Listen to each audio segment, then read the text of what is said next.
Kitab Suci Tipitaka, Abhidhamma Pitaka. Jalan mulia menuju kebahagiaan abadi. Intisari Jalan Kesucian, Wisudhimagga, volume 1. Dr. Martin Mon, B.Sc. Hons, YGN, MSc, PhD, USA. Mahasadhamma Jyoti Kadaja, Profesor Universitas Misionaris Agama Buddha Theravada Internasional.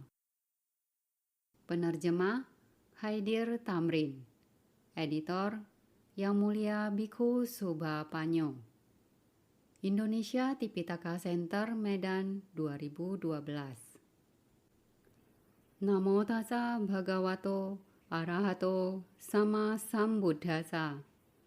Terpujilah beliau yang maha mulia, Sang Arahat, yang telah mencapai pencerahan dengan kemampuan sendiri.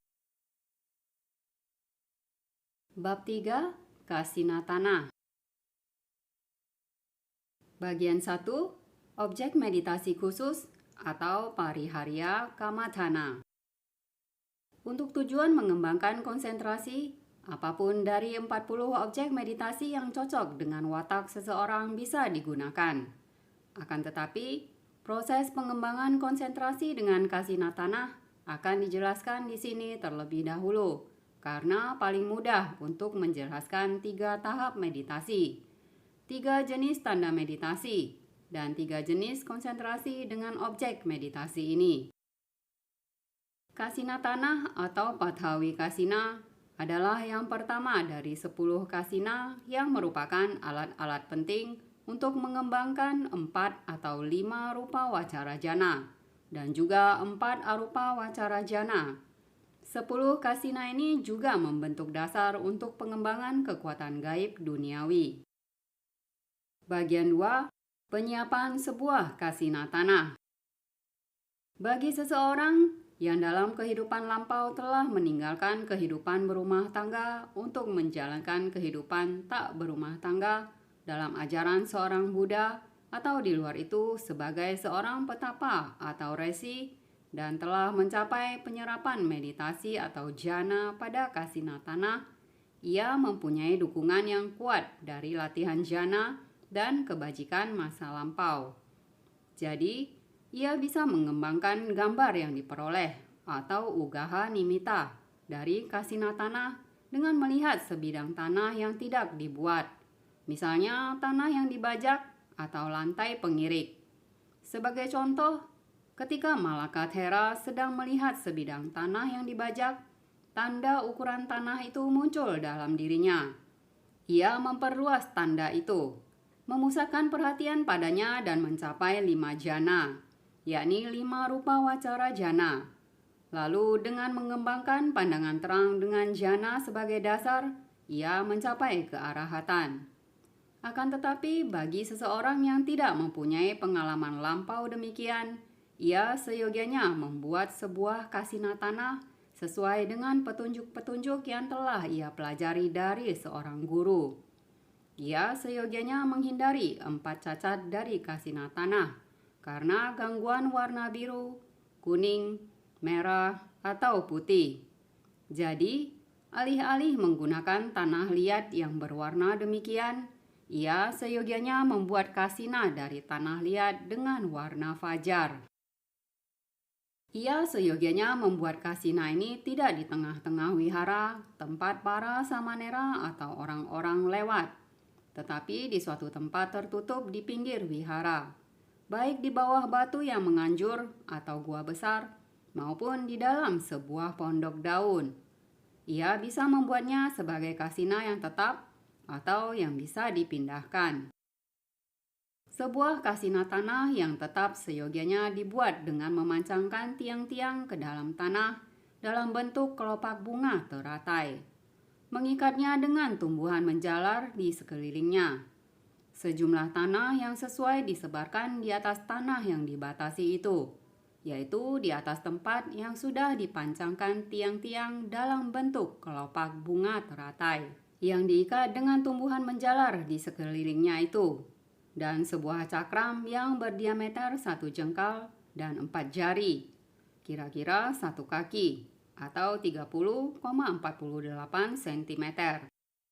Dibuat di atasnya dengan tanah liat yang berwarna fajar yang agak murni, yang dipilih yang bersih dari rumput, ranting, kerikil, dan pasir, serta teradon dengan baik.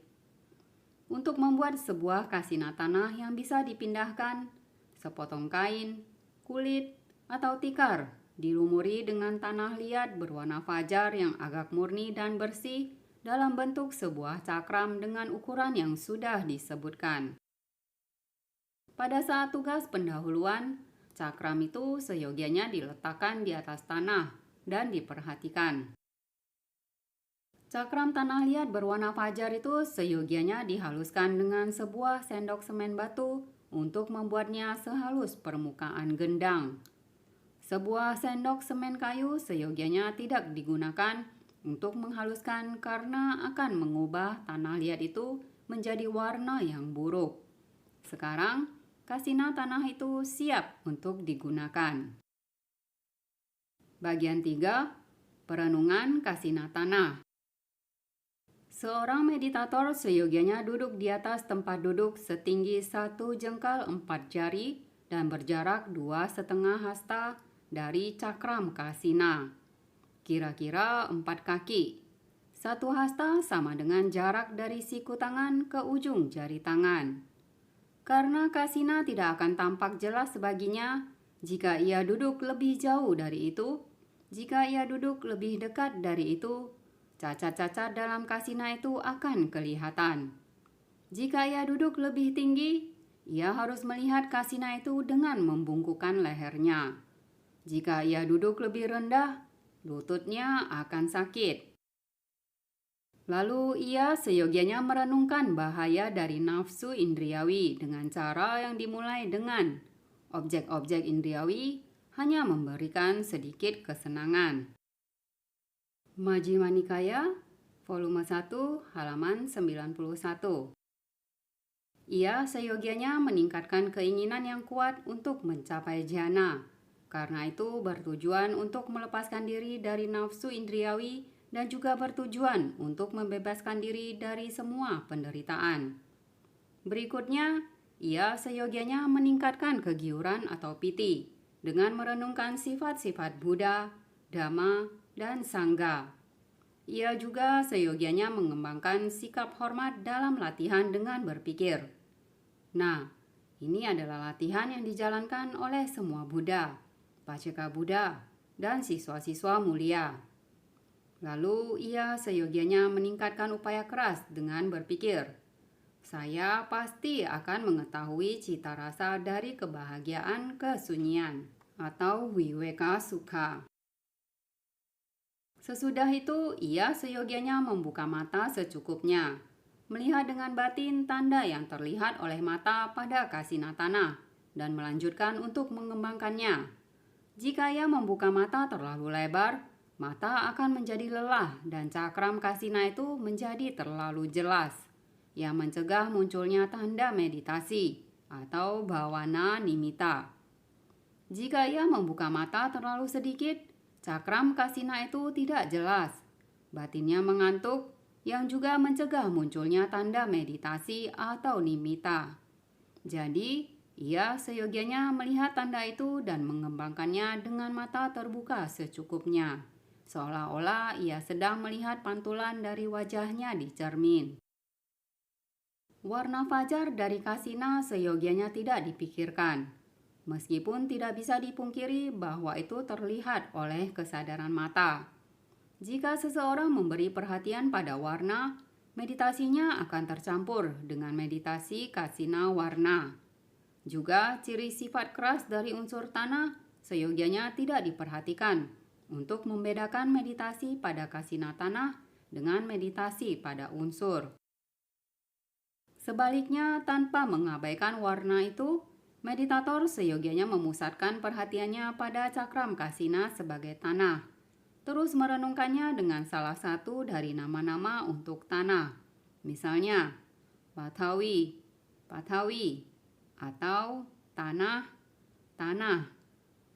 Ia seyogianya terus merenungkan dengan cara ini, dengan mata terbuka 100 kali, 1000 kali, dan bahkan lebih dari itu. Bagian 4, munculnya tanda-tanda meditasi. Karena meditator terus memusatkan batinnya pada cakram tanah, maka kesadaran yang bagus atau maha kusala cita akan muncul yang disertai dengan 5 faktor jhana. Faktor-faktor jhana ini akan berkembang perlahan-lahan saat ia terus bermeditasi dan akan menekan munculnya rintangan-rintangan atau niwarana di dalam batin. Rintangan-rintangan itu membuat batin gelisah dan kacau.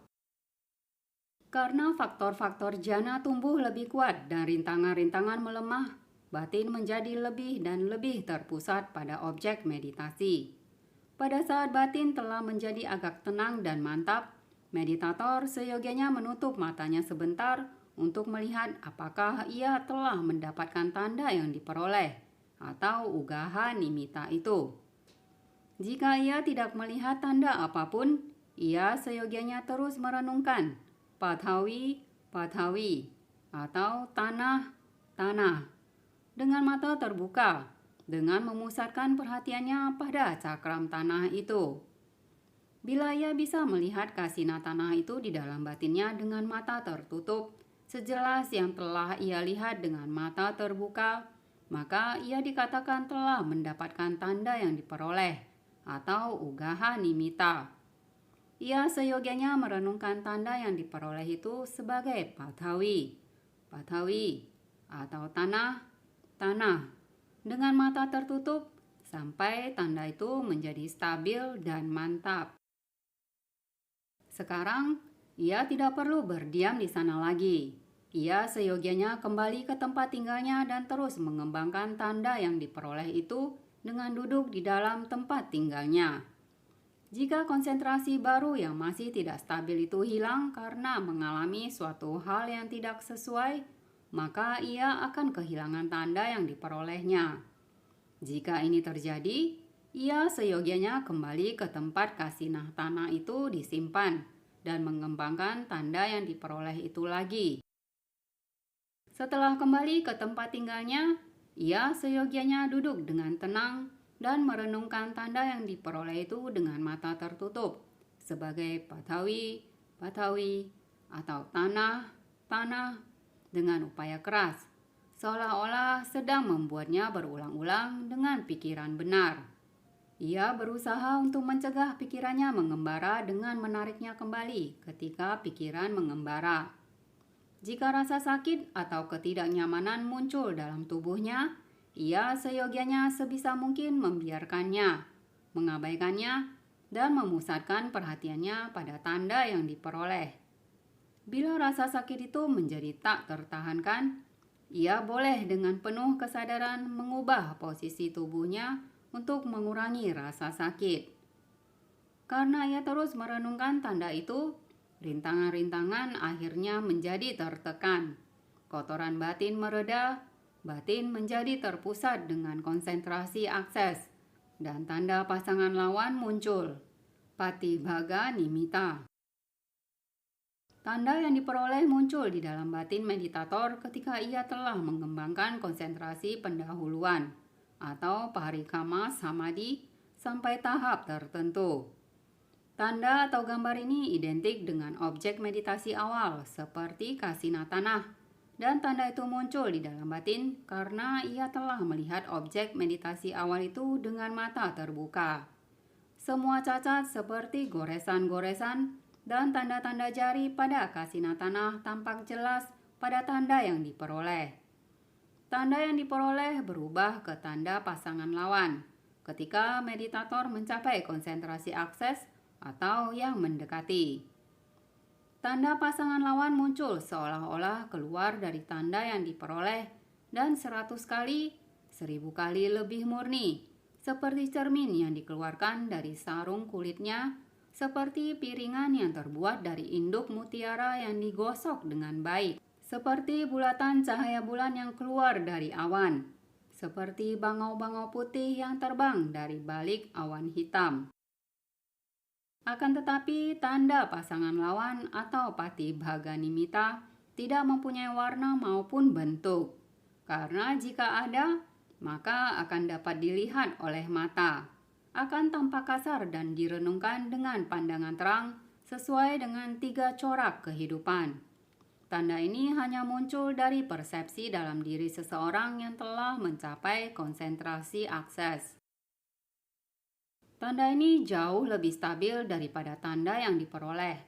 Begitu tanda itu muncul dalam batinnya, rintangan-rintangan itu akan tertekan dengan baik. Kotoran batin mereda dan batin menjadi terpusat dalam konsentrasi akses. Dengan merenungkan tanda pasangan lawan atau patibhaga nimitta dengan sungguh-sungguh dan mantap, meditator bisa mengembangkan 4 atau 5 rupa wacara jana pada kasinatana. 5. 3 tahap meditasi. Dalam mengembangkan objek meditasi, meditasi biasanya berkembang dalam 3 tahap. Perkembangan meditasi bisa dinilai dengan munculnya tanda-tanda atau gambar-gambar atau nimitta yang sesuai. Tahap pertama, parikama bhavana atau tahap meditasi pendahuluan. Ketika seseorang menjalankan meditasi, objek meditasi awal yang diamatinya dengan mata terbuka disebut tanda pendahuluan atau parikama nimitta. Dalam menjalankan meditasi Patthawikasina, sebagai contoh, cakram tanah yang dilihat seseorang dengan mata terbuka disebut tanda atau gambar pendahuluan. Dengan memusatkan perhatian seseorang pada cakram tanah, dengan melihatnya dengan mata terbuka, ia merenungkan Patthawi, Patthawi, atau tanah, tanah, sampai ia mendapatkan tanda yang diperoleh atau ugaha nimitta. Tanda ini adalah persepsi dari gambar awal yang muncul di dalam batin, dan meditator bisa melihatnya dengan mata tertutup seperti yang telah ia lihat pada cakram tanah itu dengan mata terbuka. Tanda itu tampak identik dengan tanda pendahuluan. Kini ia melanjutkan meditasinya dengan mata tertutup, dengan memusatkan perhatiannya pada tanda yang diperoleh dan merenungkan Patthawi, Patthawi, atau tanah, tanah, berulang-ulang sampai tanda yang diperoleh berubah menjadi tanda pasangan lawan atau patibhaga nimitta. Tanda ini 1000 kali lebih murni daripada tanda yang diperoleh. Tanda ini tanpa cacat dan halus seperti cermin. Sedangkan tanda yang diperoleh terdapat cacat seperti goresan-goresan dan tanda-tanda jari seperti pada tanda awal. Tanda pasangan lawan ini juga jernih dan terang. Perubahan dari tanda yang diperoleh ke tanda pasangan lawan sangat jelas, seperti mengeluarkan cermin dari sarung kulitnya atau seperti bulatan cahaya bulan yang keluar dari balik awan yang gelap. Nah, meditasi dari awal sampai waktu sebelum tanda pasangan lawan itu muncul disebut tahap meditasi pendahuluan atau parikama bhavana. Konsentrasi batin yang bersekutu dengan meditasi ini disebut konsentrasi pendahuluan atau parikama samadhi. Dengan kata lain, konsentrasi batin dari awal meditasi sampai saat sebelum tanda pasangan lawan itu muncul disebut parikama samadhi. Parikama bhavana berarti meditasi yang menyiapkan atau yang meratakan jalan bagi munculnya bhavana yang lebih tinggi. Tahap kedua, upacara bhavana atau tahap meditasi yang mendekati. Upacara berarti terdekat atau saat akses.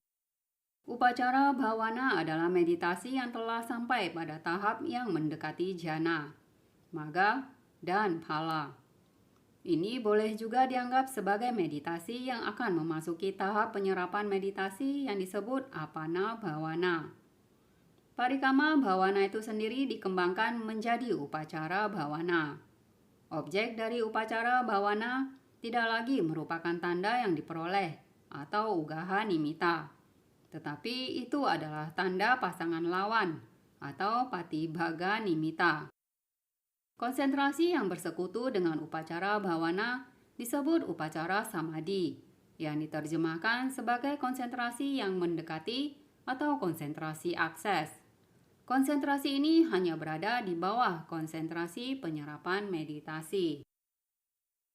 Tahap 3, Apana Bhavana atau tahap penyerapan meditasi. Meditasi yang sudah dikembangkan sampai jhana, magga, atau phala disebut Apana Bhavana. Jhana, magga, atau phala tetap terserap atau tetap dalam objeknya masing-masing. Objek dari jhana adalah tanda pasangan lawan atau patibhaga nimitta. Sedangkan objek dari magga atau phala adalah nibbana. Konsentrasi yang bersekutu dengan apana bhavana adalah apana samadhi, yakni konsentrasi jhana atau konsentrasi magga atau phala. 6. Bhavana dan Kamathana. 1. Parikama bhavana bisa dicapai dalam semua 40 objek meditasi. 2. Parikama bhavana dan upacara bhavana terjadi dalam 8 anusati dan juga aharepati kulasanya dan catu datu wawatana. Seluruhnya berjumlah 10 kamathana. 3. Semuanya ketiga jenis bhavana terjadi dalam 30 kamathana berikutnya, yakni 10 kasina, 10 asubha, 4 brahma wihara, 4 arupa, kaya gatasati, dan anapanasati. 7. Tanda atau gambar meditasi atau bhavana nimitta. Tanda atau gambar meditasi adalah gambar dalam batin yang diperoleh dalam meditasi.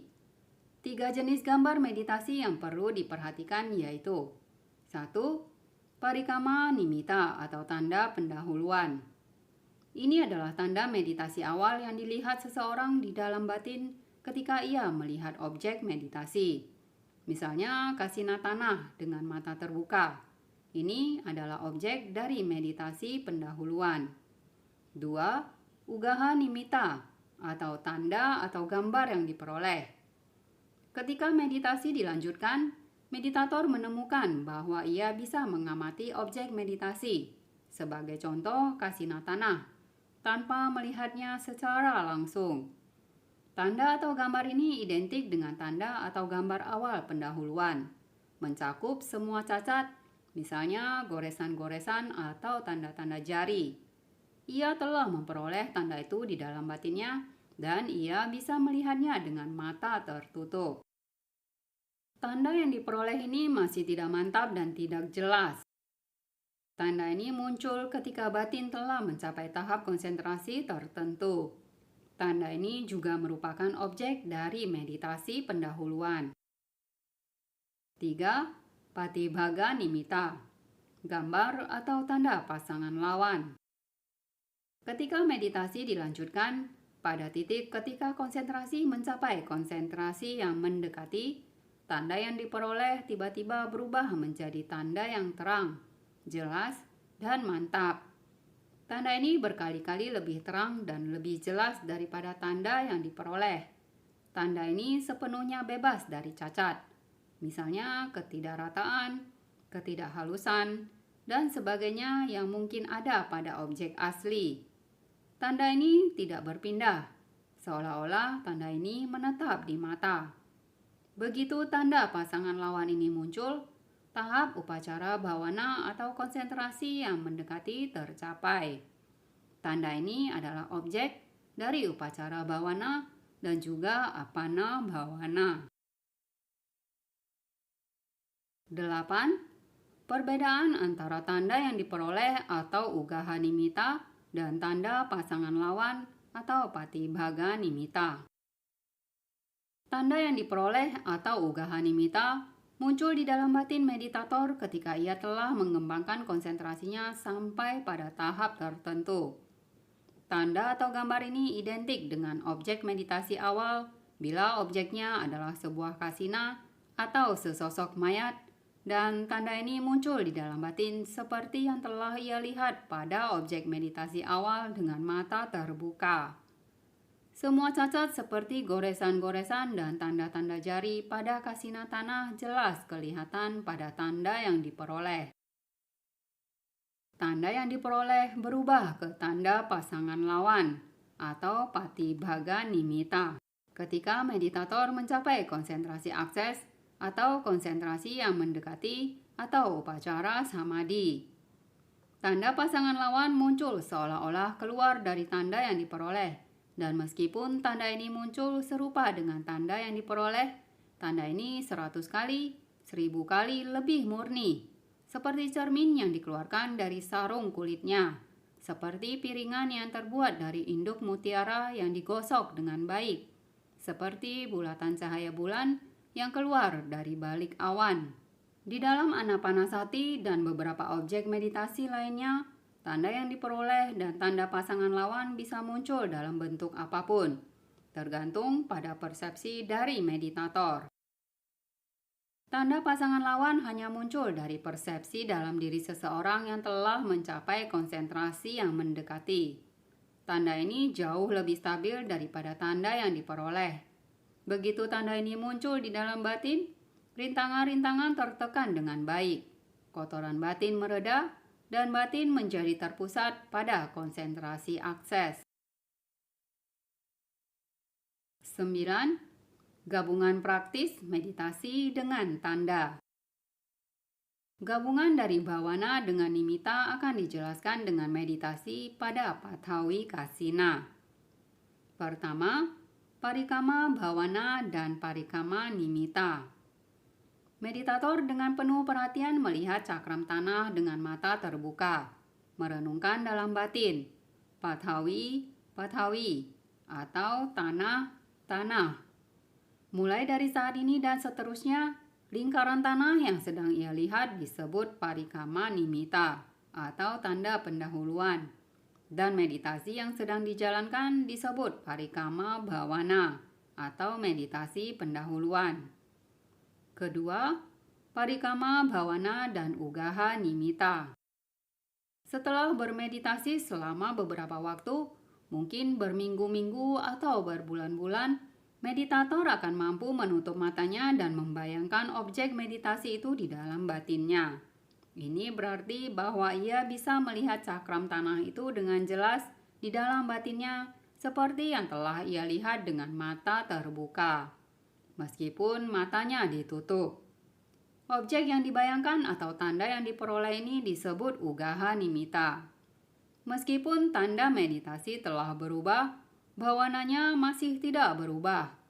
Pada tahap ini, ia sedang bermeditasi pada ugaha nimitta dengan parikama bhawana. 3. Upacara bhawana dan patibhaga nimitta.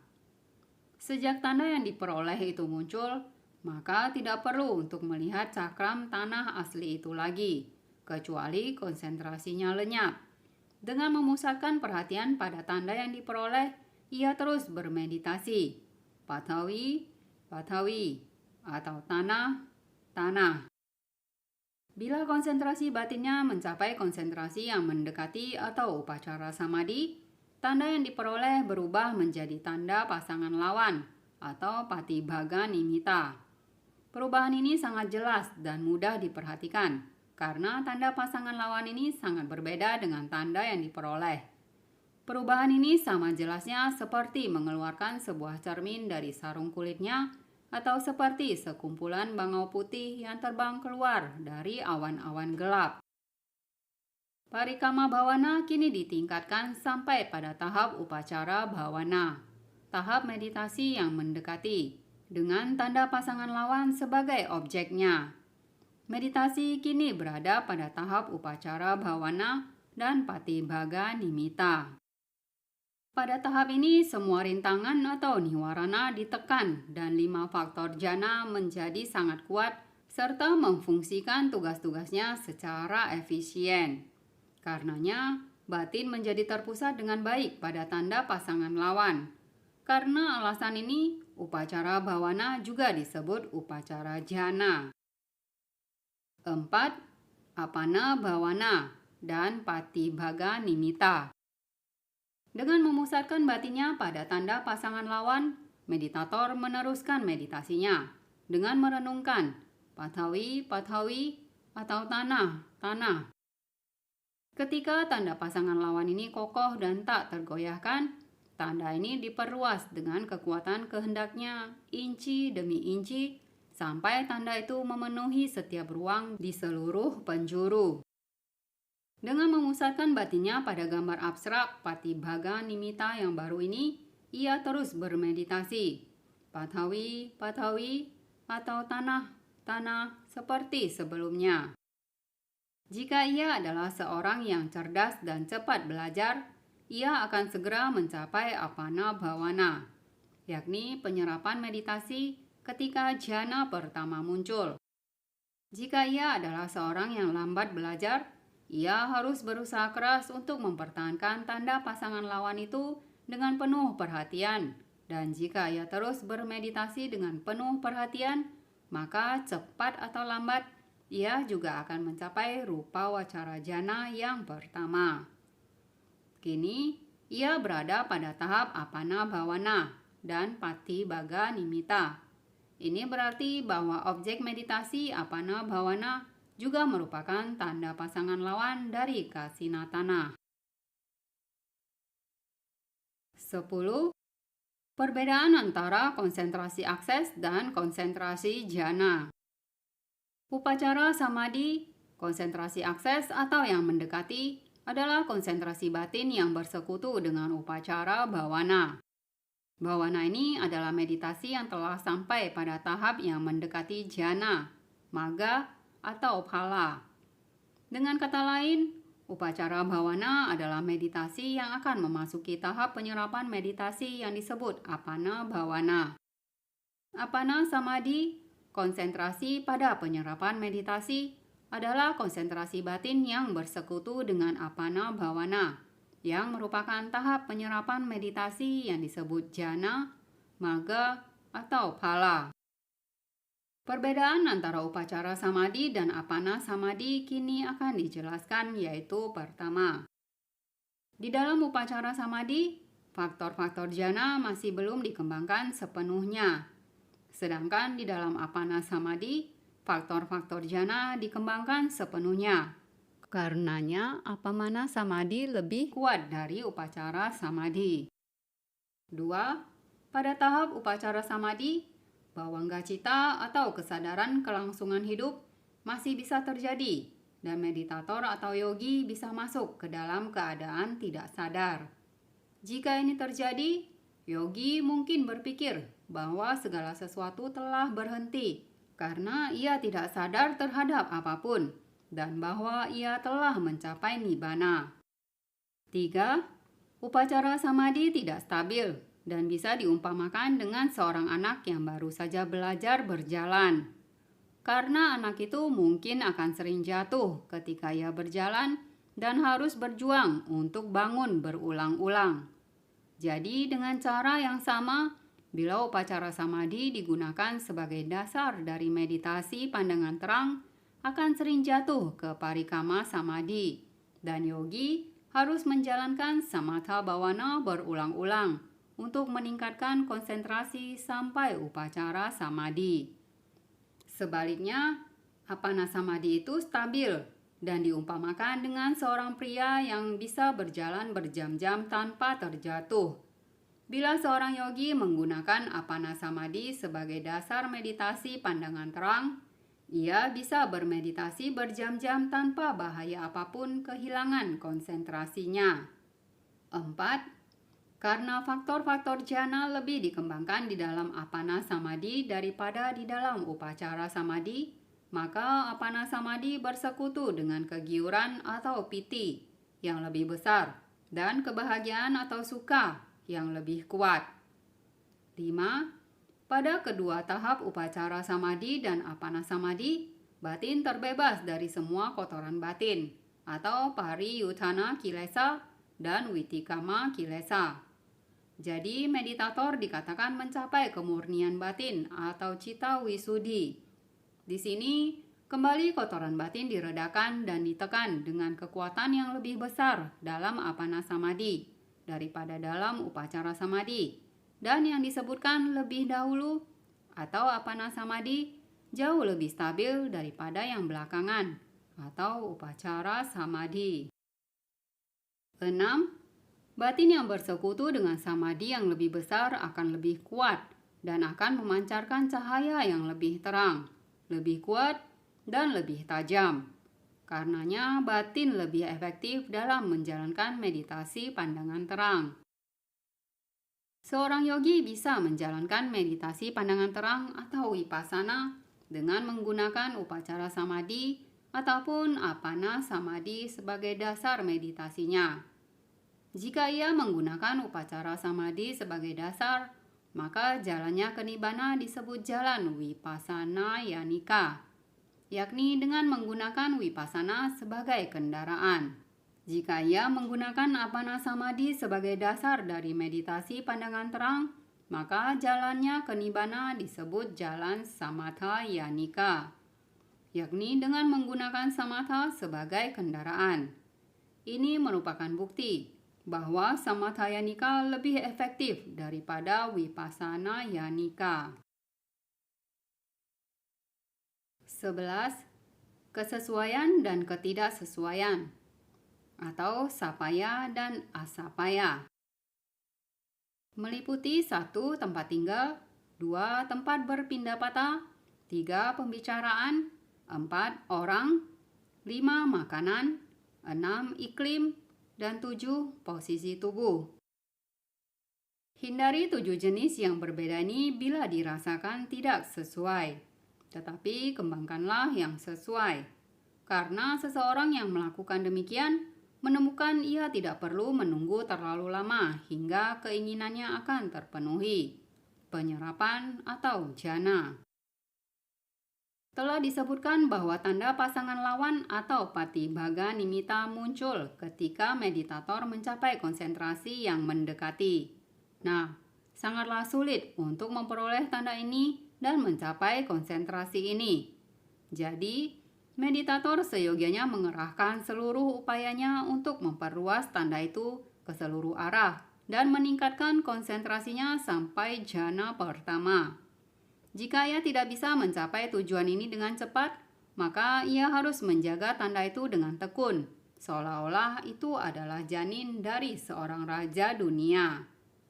Untuk melakukannya, ia harus mengikuti 7 kondisi yang sesuai dan menghindari 7 kondisi yang tidak sesuai yang berkaitan dengan tempat tinggal, tempat berpindapata, pembicaraan, orang, makanan, iklim, dan posisi tubuh. Pertama, tempat tinggal atau awasa. Sebuah tempat tinggal dikatakan tidak sesuai jika ketika ia tinggal di dalamnya, tanda yang belum muncul tetap tidak muncul dalam dirinya, atau tanda yang sudah muncul menjadi hilang dan kesadaran yang belum ditegakkan gagal ditegakkan, serta batin yang tidak terkonsentrasi gagal dikonsentrasikan. Dengan kata lain, 5 indera tidak bisa dikembangkan di sebuah tempat tinggal yang tidak sesuai. Sebuah tempat tinggal dikatakan sesuai jika tanda yang belum muncul menjadi muncul, dan tanda yang sudah muncul menjadi kuat, serta kesadaran menjadi mantap dan batin terpusat. Jadi, jika sebuah wihara mempunyai banyak tempat tinggal, ia bisa mencobanya satu persatu dengan tinggal di tiap-tiap tempat tinggal itu selama 3 hari, dan tinggal menetap di tempat yang batinnya menjadi terpusat. Keuntungan tinggal di sebuah tempat tinggal yang sesuai adalah seperti pada kasus 500 bhikkhu mencapai kearahatan. Ketika mereka berdiam di Gua Naga Kecil atau Chula Nagalena di Sri Lanka setelah melihat tanda meditasi di sana. 2. Desa tempat berpindapata atau Gocara Gama. Desa tempat mencari makanan derma dikatakan sesuai jika tidak terlalu jauh, berada dalam jarak 1,5 kosa atau 2000 yard atau 1,8 km. baik ke utara maupun ke selatan, sehingga seseorang tidak akan menghadap matahari saat pergi ke desa itu dan penuh dengan umat yang mempersembahkan makanan. Jadi, mudah untuk mendapatkan makanan di sana. Bila yang sebaliknya tidaklah sesuai. 3. Pembicaraan atau bahasa. Pembicaraan yang tidak sesuai yang dikelompokkan di antara 32 jenis pembicaraan yang bersifat duniawi atau tentang hewan. Misalnya, membicarakan tentang makanan atau minuman, pakaian dan mode, bunga-bungaan dan parfum, pria dan wanita, kota dan desa, jalan dan kendaraan, hutan dan pegunungan, sungai dan lautan, para pemimpin dan peperangan, perdagangan, dan bisnis. Pembicaraan yang sesuai yang berkaitan dengan ketidakserakahan, merasa puas, hidup di tempat yang sunyi, daya upaya benar, sila atau moralitas, samadhi atau konsentrasi, panya atau kebijaksanaan, 4 kebenaran mulia, dan pembebasan dari penderitaan. Meskipun demikian, seseorang seyogianya berbicara sekadarnya saja. 4. Orang atau pugala.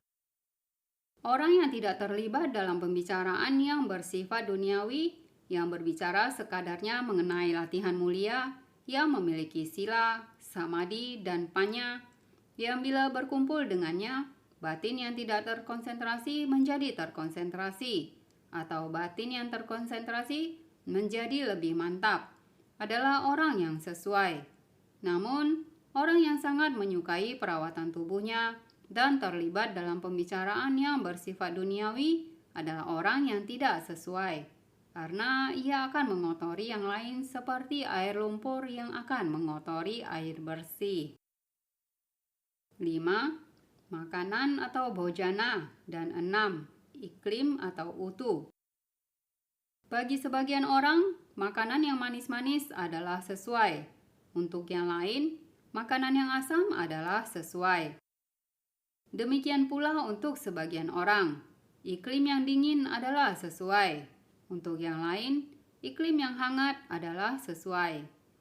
Jadi, bila seorang meditator menemukan bahwa makan makanan tertentu atau tinggal dengan iklim tertentu, ia merasa nyaman dan batinnya yang tidak terkonsentrasi menjadi terkonsentrasi, atau batinnya yang terkonsentrasi menjadi lebih kokoh, maka makanan dan iklim itu adalah sesuai. Makanan atau iklim yang lain tidak sesuai. 7. Posisi tubuh atau iriya patha. Dengan berjalan sesuai bagi seseorang, dengan berdiri atau duduk atau berbaring sesuai bagi yang lain. Jadi, seorang meditator seyogianya mencoba posisi-posisi tubuh itu seperti pada kasus tempat tinggal, masing-masing selama 3 hari. Posisi tubuh itu sesuai baginya bila batinnya yang tidak terkonsentrasi menjadi terkonsentrasi, atau batinnya yang terkonsentrasi menjadi lebih terkonsentrasi. Posisi tubuh yang lain dianggap tidak sesuai. Karenanya, ia seyogianya menghindari 7 hal yang tidak sesuai dan mengikuti 7 hal yang sesuai. Karena apabila ia berlatih dengan cara ini, dengan cermat menjaga tanda, maka penyerapan meditasi akan muncul dalam waktu singkat. 12. 10 keterampilan dalam penyerapan atau apana kosala. Kendati sudah berlatih dengan cara seperti di atas, jika penyerapan meditasi tidak muncul, meditator seyogianya mengembangkan 10 keterampilan dalam penyerapan. Keterampilan dalam penyerapan seyogianya dikembangkan dengan 10 cara berikut ini.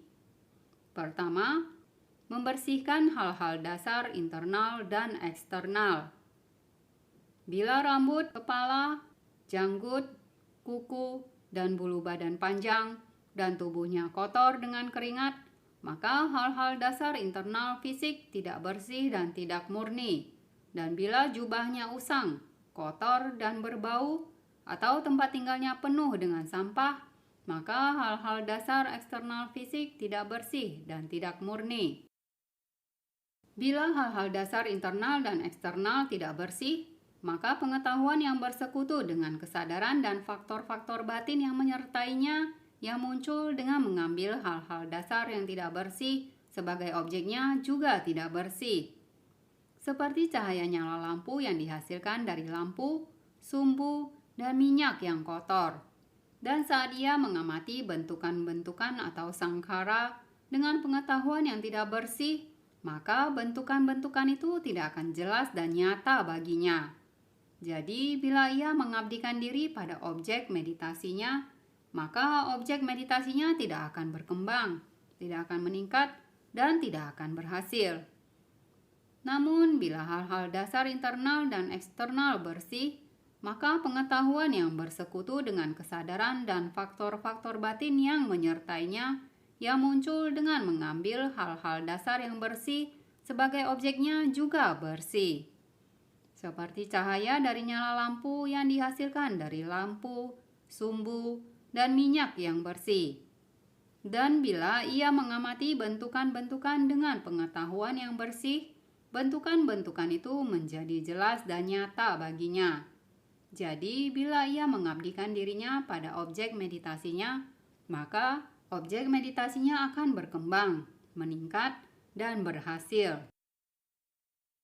Bagian 2, menyeimbangkan kecakapan-kecakapan pengendali.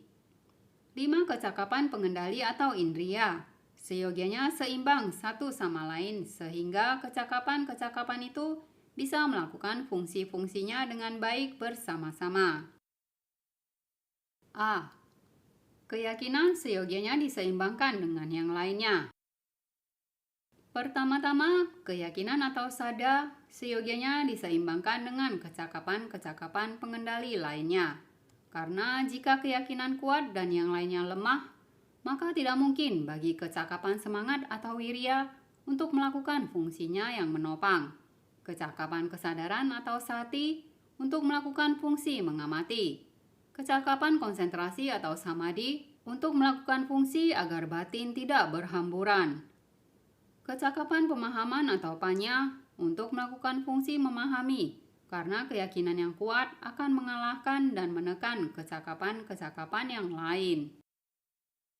Karenanya, kecakapan keyakinan yang sangat kuat itu seyogianya dikurangi dengan merenungkan sifat yang sesungguhnya dari realitas-realitas, atau dengan tidak memberikan perhatian padanya yang akan membuatnya kuat.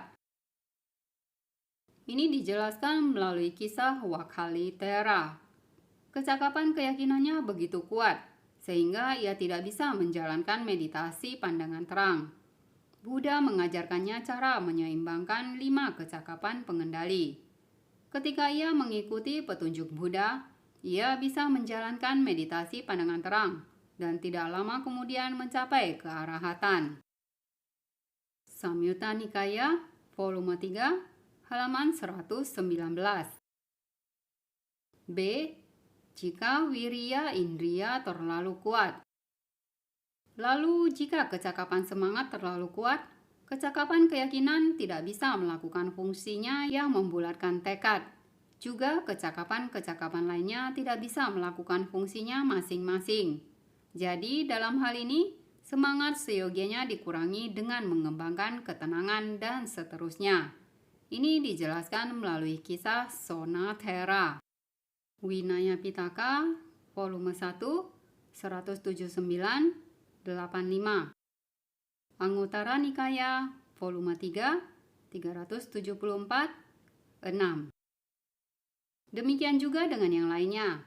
Seyogianya dipahami bahwa bila salah satu dari kecakapan-kecakapan itu terlalu kuat, maka yang lainnya tidak bisa melakukan fungsinya masing-masing. C.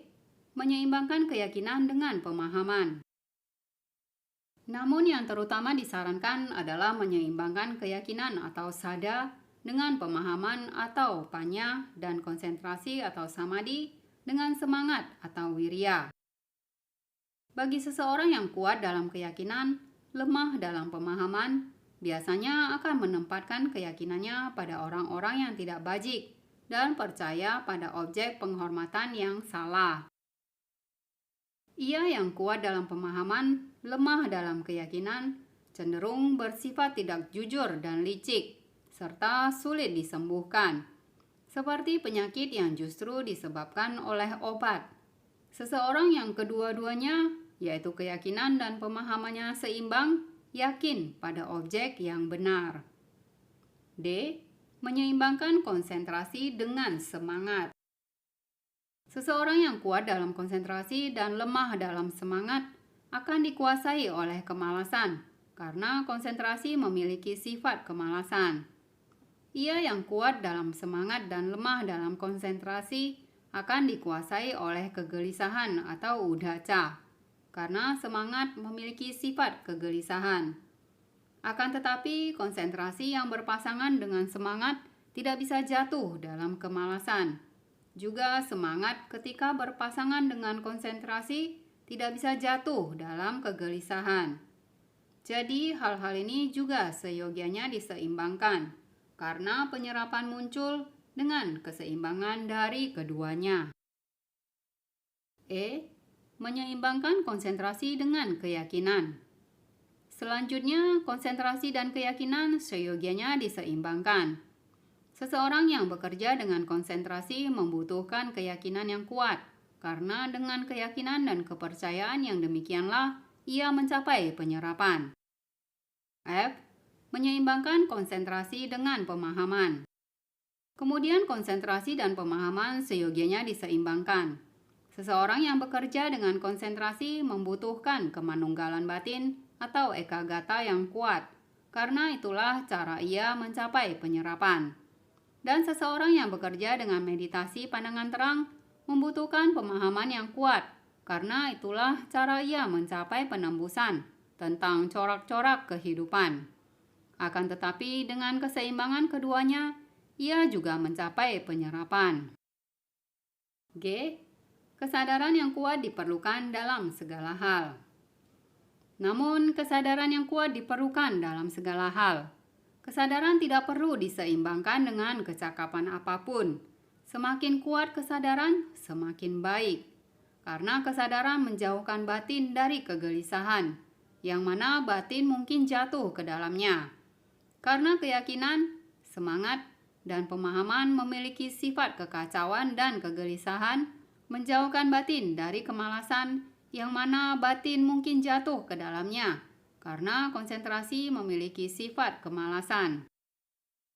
Jadi kesadaran diperlukan dalam segala hal seperti bumbu garam dalam segala jenis kari, seperti seorang mahapati dalam semua urusan raja. Karena itu dikatakan dalam kitab komentar, Sang Bhagawan telah menyatakan bahwa kesadaran bermanfaat dimanapun. Dan apakah alasannya? Sesungguhnya batin berlindung di dalam kesadaran yang mempunyai fungsi melindungi sebagai manifestasinya. Tanpa kesadaran, batin tidak bisa ditegakkan atau dikendalikan. 3. Keterampilan dalam tanda meditasi. Ada 3 keterampilan dalam tanda meditasi. Pertama, keterampilan dalam menghasilkan tanda pasangan lawan dari sebuah kasina tanah yang masih belum dihasilkan, dan sebagainya, yang merupakan penyebab sebenarnya dari penyatuan batin pada satu objek. 2. Keterampilan dalam mengembangkan tanda pasangan lawan, misalnya memperluasnya tanpa batas pada semua arah ketika tanda pasangan lawan dihasilkan. 3. Keterampilan dalam menjaga tanda yang telah diperoleh melalui pengembangan. 12.4. Meningkatkan semangat juang. Meditator juga seyogianya menyeimbangkan faktor-faktor pencerahan atau bojangga. Ia seyogianya menegakkan batin ketika batin seyogianya ditegakkan. Ketika batin mengendur karena terlalu kendurnya semangat atau wirya, kegiuran atau piti, dan seterusnya, maka alih-alih mengembangkan 3 faktor pencerahan atau bojangga yang terdiri dari ketenangan atau pasadi, konsentrasi atau samadhi, dan keseimbangan atau upekha, Ia seyogianya mengembangkan 3 faktor yang terdiri dari kebijaksanaan yang menyelidiki atau dhamma wicaya, semangat atau wirya, dan kegiuran atau piti. Karena hal ini telah dikatakan oleh Sang Bhagawan, "Wahai para biku, seandainya seseorang ingin membuat nyala api kecil membesar, ia meletakkan rumput basah di atasnya, meletakkan kotoran sapi yang basah di atasnya, meletakkan ranting-ranting kayu yang basah di atasnya, menyiram air di atasnya, dan menaburkan debu di atasnya. Apakah orang itu mampu membuat nyala api kecil membesar? Tidak, Bhante." Demikian pula para biku, ketika batin kendur, itu bukanlah saatnya untuk mengembangkan faktor-faktor pencerahan ketenangan atau pasadi, konsentrasi atau samadhi, dan keseimbangan atau upekha. Mengapa demikian? Karena sulit para biku untuk menegakkan batin yang kendur dengan faktor-faktor ini. Ketika batin mengendur, itulah saatnya untuk mengembangkan faktor-faktor pencerahan kebijaksanaan yang menyelidiki, semangat, dan kegiuran. Mengapa demikian? Karena mudah para biku untuk meningkatkan batin yang kendur dengan faktor-faktor ini. Ini seolah-olah seseorang yang berharap untuk membuat nyala api kecil membesar dan meletakkan di atasnya rumput kering, kotoran sapi yang kering, ranting-ranting kayu yang kering, dan meniupnya dengan mulutnya, tetapi tidak menyiramnya atau menaburkannya dengan air atau debu. Akankah mungkin para biku bagi orang itu untuk membuat nyala api kecil membesar? Ya, Bante. A. 7 cara untuk meningkatkan Dhamma Wicaya Sambojjhanga. Selanjutnya, 7 cara yang menuntun pada munculnya faktor-faktor dari kebijaksanaan yang menyelidiki, yakni penyelidikan Dhamma atau Dhamma Wicaya adalah: 1. Sering bertanya. 2. Membersihkan hal-hal dasar yang berkaitan dengan fisik. 3. Menyeimbangkan 5 kecakapan pengendali. 4. Menghindari orang-orang yang tidak berkebijaksanaan. 5. Bergaul dengan orang-orang yang berkebijaksanaan. 6. Memperhatikan lingkungan untuk latihan pengetahuan mendalam. 7. Bertekad untuk mengembangkan kebijaksanaan. B. 11 cara untuk mengembangkan wirya sambojjhanga. Selain itu, ada 11 hal yang menuntun pada munculnya faktor pencerahan dari semangat atau wirya. Pertama, merenungkan keadaan yang menakutkan dari alam-alam yang menyedihkan dan sebagainya. 2. Melihat manfaat dalam mencapai kemajuan duniawi dan supra-duniawi atau di atas duniawi yang bergantung pada semangat. 3. Merenungkan jalan yang dilalui. Saya seyogianya menapaki jalan yang dilalui para Buddha, Paceka Buddha, dan siswa-siswa besar atau Mahasawaka, dan ini tidak bisa dilalui oleh seorang pemalas. 4. Berterima kasih atas makanan derma yang diperoleh dengan menghasilkan manfaat besar bagi para penderma atau dayaka. 5. Merenungkan keagungan sang guru demikian: guruku memuji orang-orang yang bersemangat dan ajaran atau sasana yang tak tertandingi ini, yang sangat berguna bagi kami. Akan saya hormati dengan daya upaya yang tekun. 6. Merenungkan keagungan dari warisan ini demikian: warisan yang luhur ini yang disebut dhamma yang baik harus saya dapatkan, dan ini tidak bisa didapat dari seorang pemalas. 7. Mengenyahkan kelambanan dan kemalasan dengan perhatian pada persepsi cahaya, dengan mengubah posisi tubuh, dengan sering mengunjungi tempat terbuka, dan sebagainya. 8. Menghindari orang-orang malas. 9. Bergaul dengan orang-orang yang bersemangat. 10. Merenungkan upaya benar. 11. Bertekad untuk mengembangkan faktor pencerahan semangat. C. 11 cara untuk mengembangkan piti Sambojangga. Berikutnya juga ada 11 cara yang membantu untuk mengembangkan faktor pencerahan kegiuran atau piti. 1. Merenungkan sifat-sifat Buddha. 2. Merenungkan sifat-sifat Dhamma. 3. Merenungkan sifat-sifat Sangha. 4. Merenungkan sifat-sifat silanya atau silanusati. 5. Merenungkan sifat-sifat kedermawanannya dalam memberikan derma atau caganusati. 6. Merenungkan kebajikan-kebajikannya, misalnya keyakinan, sila, kedermawanan, pengetahuan, kebijaksanaan, moral yang malu berbuat jahat atau hiri, dan moral yang takut atau segan berbuat jahat atau otapa, dengan pertimbangan para dewa sebagai saksi. 7. Merenungkan kedamaian nibbana. 8. Menghindari orang-orang yang bersifat kasar. 9.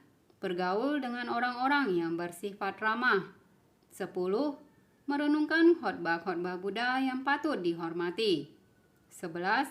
Bertekad untuk mengembangkan faktor pencerahan kegiuran atau piti.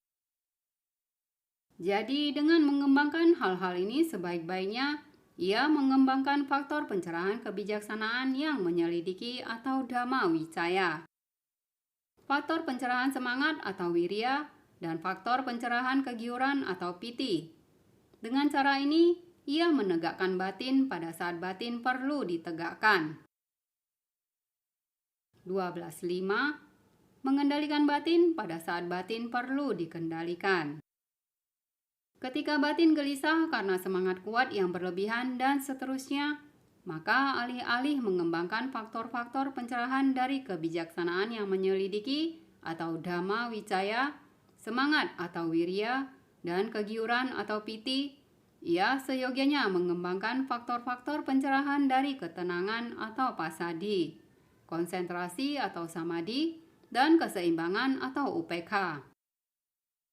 Untuk ini telah dikatakan oleh Sang Bhagawan, para biku, seandainya seseorang ingin memadamkan kobaran api besar, dan ia meletakkan rumput kering di atasnya, meletakkan kotoran sapi yang kering di atasnya, meletakkan ranting-ranting kayu yang kering di atasnya, tetapi tidak menyiram atau menaburkan air atau debu di atasnya, akankah orang tersebut mampu memadamkan kobaran api besar itu? Tidak, Bhante. Demikian pula para biku, ketika batin kacau dan gelisah, itu bukanlah saatnya untuk mengembangkan faktor-faktor pencerahan dari kebijaksanaan yang menyelidiki atau dhamma, semangat, dan kegiuran. Mengapa demikian? Karena batin yang gelisah tidak bisa ditenangkan dengan sifat-sifat ini. Ketika batin kacau dan gelisah, itulah saatnya untuk mengembangkan faktor-faktor pencerahan dari ketenangan, konsentrasi, dan keseimbangan. Mengapa demikian? Karena batin yang gelisah bisa ditenangkan dengan sifat-sifat ini. Para biku, seandainya seseorang hendak memadamkan kobaran api besar, dan ia meletakkan rumput basah di atasnya, meletakkan kotoran sapi yang basah di atasnya, dan menaburkan debu di atasnya, akankah orang tersebut mampu memadamkan kobaran api besar itu? Ya, Bhante. 7 cara untuk mengembangkan pasadi Sambojangga. Selanjutnya ada 7 hal yang menuntun pada munculnya faktor pencerahan ketenangan atau pasadi. Pertama, makan makanan bagus. 2. Tinggal di tempat yang beriklim baik. 3. Mempertahankan posisi tubuh yang nyaman. 4. Melatih keseimbangan. 5. Menghindari orang-orang yang bersifat kasar. 6. Bergaul dengan orang-orang yang bersifat tenang. 7. Bertekad untuk mengembangkan faktor pencerahan ketenangan. 11 cara untuk mengembangkan samadhi Sambojangga. Berikutnya ada 11 hal yang menuntun pada munculnya faktor pencerahan dari konsentrasi atau samadhi. Pertama, membersihkan hal-hal dasar yang berkaitan dengan fisik. Kedua, mempunyai keterampilan dalam tanda meditasi. Ketiga, menyeimbangkan kecakapan-kecakapan pengendali. Keempat, mengendalikan batin pada saatnya. 5. Menegakkan batin pada saatnya. 6. Menggairahkan batin yang lesu dengan menggunakan keyakinan atau sada dan perasaan yang mendesak atau samvega. 7. Melihat dengan keseimbangan apa yang sedang terjadi dengan benar. 8. Menghindari orang-orang yang tidak berkonsentrasi. 9. Bergaul dengan orang-orang yang berkonsentrasi baik. 10. Merenungkan jana dan pembebasan. 11. Bertekad untuk mengembangkan faktor pencerahan konsentrasi. 5 cara untuk mengembangkan UPK Sambojangga. Selanjutnya ada 5 hal yang menuntun pada munculnya faktor pencerahan keseimbangan atau UPK. Pertama, mempertahankan keseimbangan terhadap makhluk hidup. 2. Mempertahankan keseimbangan terhadap bentukan-bentukan atau sangkara. 3. Menghindari orang-orang yang menunjukkan kesukaan terhadap makhluk hidup dan bentukan-bentukan. 4. Bergaul dengan orang-orang yang mempertahankan keseimbangan terhadap makhluk hidup dan bentukan-bentukan. 5.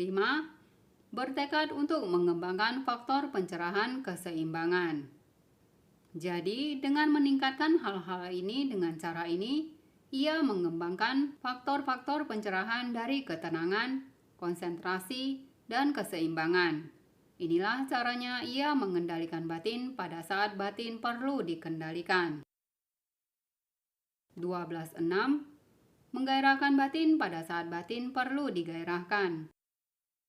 Ketika batinnya lesu dengan kelambanan dalam melatih kebijaksanaan, atau karena tidak memperoleh kebahagiaan dari ketenangan, maka ia seyogianya menggairahkannya dengan merenungkan objek-objek untuk membangkitkan perasaan yang mendesak.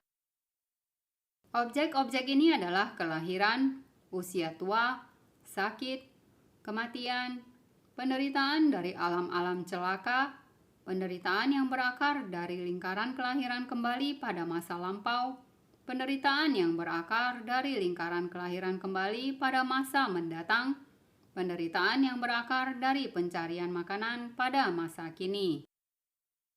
Ia meningkatkan keyakinan dan kegiuran dengan merenungkan sifat-sifat Buddha, Dhamma, dan Sangha. Demikianlah ia menggairahkan batin pada saat batin perlu digairahkan. 12.7. Menilik batin dengan keseimbangan pada saat batin perlu ditilik. Ketika ia sedang berlatih dengan cara ini, dan batinnya tidak kendur, tidak gelisah, tidak lesu, diarahkan secara benar pada objek, telah berjalan di sepanjang jalan ketenangan, maka ia tidak perlu mencemaskan untuk menegakkan, mengendalikan, dan menggairahkan batin. Ia bagaikan seorang kusir saat kuda-kudanya sedang berlari pada kecepatan yang seimbang. Inilah cara ia menilik batinnya dengan keseimbangan pada saat batin seyogianya ditilik demikian. 12.8. Menghindari orang-orang yang tidak berkonsentrasi. Menghindari orang-orang yang tidak berkonsentrasi berarti menjauhkan diri dari orang-orang yang belum pernah menapaki jalan pembebasan atau pelepasan keduniawian atau nekama, yang sibuk dengan banyak urusan dan yang batinnya gelisah. 12.9. Bergaul dengan orang-orang yang berkonsentrasi. Bergaul dengan orang-orang yang berkonsentrasi berarti secara berkala mengunjungi orang-orang yang telah menapaki jalan pembebasan dan yang telah mencapai konsentrasi. 12.10. Bertekad pada konsentrasi. Bertekad pada konsentrasi berarti mempunyai rasa hormat terhadap konsentrasi, cenderung, bersandar, dan condong pada konsentrasi. Inilah caranya 10 keterampilan dalam konsentrasi yang seyogianya dilaksanakan. Bagian 13. Perumpamaan seekor lebah yang pandai.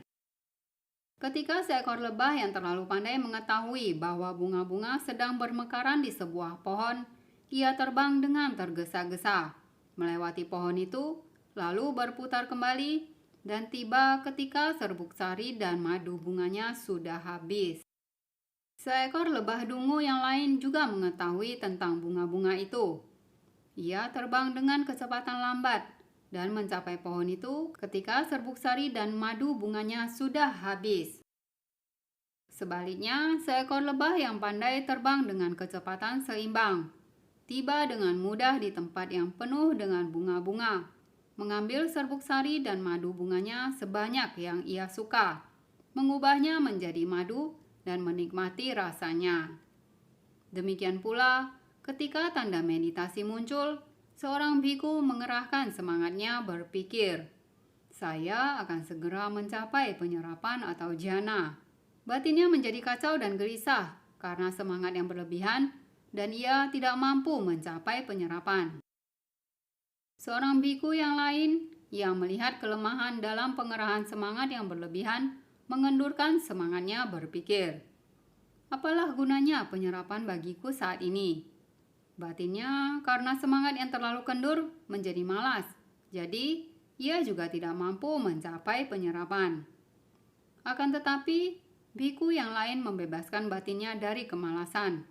Bahkan ketika hanya sedikit kemalasan sekalipun, dan dari kegelisahan ketika hanya sedikit kegelisahan sekalipun, menghadapi tanda pasangan lawan dengan upaya yang seimbang, dan segera mencapai penyerapan. Seseorang seyogianya bertindak seperti biku yang terakhir ini. Bagian 14, munculnya penyerapan atau jhana dalam rangkaian kesadaran. Ketika meditator sedang merenungkan berulang-ulang tanda yang diperoleh dan kemudian tanda pasangan lawan dari kasina tanah seperti ini, pathavi, atau tanah, maka rangkaian kesadaran berikut ini akan muncul dan lenyap. Na, da, ma, ja, ja, ja, ja, ja, ja, ja, ba. Na adalah bhavanga calana atau kesadaran kelangsungan hidup yang bergetar. Da adalah bhavanggu pacceda, kesadaran kelangsungan hidup yang tertahan. Ma adalah manodwara wajana atau kesadaran yang mengarahkan gerbang batin. Ja adalah jawana, kesadaran pendorong yang menikmati rasa dari objek indera. Ba, arus bhavanga atau kesadaran kelangsungan hidup. Ketika tanda pasangan lawan muncul pada gerbang batin, kesadaran kelangsungan hidup yang dikenal dengan bhavanga calana atau na dan bhavanggu pacceda atau da bergetar 2 kali dan menjadi tertahan atau terpotong. Kemudian manodwara wajana atau ma mengarahkan atau menuntun arus kesadaran pada objek indera atau tanda pasangan lawan, mengamati objek itu dan memutuskan apakah baik atau buruk. Berdasarkan keputusan ini, 1 dari 4 jnana sampayuta maha kusala cita melakukan fungsi jawana selama 7 momen kesadaran yang menikmati rasa dari objek indera. Sesudah itu, bhavanga cita atau ba tenggelam dalam kesadaran kelangsungan hidup. Ketika penyerapan meditasi atau jhana muncul, rangkaian kesadaran atau witi mengambil bentuk berikut ini. Manda panya, na, da, ma, pa, u, nu, go, ja, ba.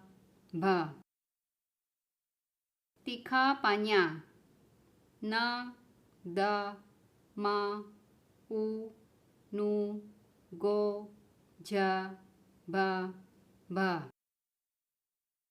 Ketika tanda pasangan lawan dari kasina tanah muncul pada gerbang batin, kesadaran kelangsungan hidup yang dikenal dengan bhavanga calana atau na dan bhavanggu pacceda atau da bergetar 2 kali dan menjadi tertahan atau terpotong. Lalu manodwara wajana atau ma mengarahkan atau menuntun arus kesadaran pada tanda pasangan lawan, mengamati dan memutuskan objek indera itu apakah baik atau buruk. Lalu satu dari dua Somanasa Sahagatang Jnana Sampayuta Maha Kusala Cita melakukan fungsi upacara samadhi jawana 4 kali pada diri orang yang berkebijaksanaan lambat atau lemah atau mandapanya dengan nama-nama parikama atau persiapan jana, upacara yang terdekat dari jana, anuloma, adaptasi atau hubungan antara parikama dan jana, bertindak sebagai jembatan yang menyelaraskan cita-cita yang lebih rendah dengan cita-cita yang lebih tinggi. Gotrabu, cita yang memotong garis keturunan kama untuk membentuk garis keturunan mulia atau mahagata. 4 jenis kesadaran ini dikenal sebagai upacara samadhi jawana, karena 4 jenis kesadaran ini adalah kesadaran pendorong yang muncul dekat dengan kesadaran penyerapan atau jana. Pada kasus seorang yang berkebijaksanaan cepat atau cemerlang atau tikapanya, parikama atau dihilangkan. Segera setelah gotrabu, rupa wacara kusala jana cita pertama muncul hanya sekali sebagai apana jawana. Setelah lenyapnya jana cita pertama ini, bawangga cita atau kesadaran kelangsungan hidup mengalir seperti biasa.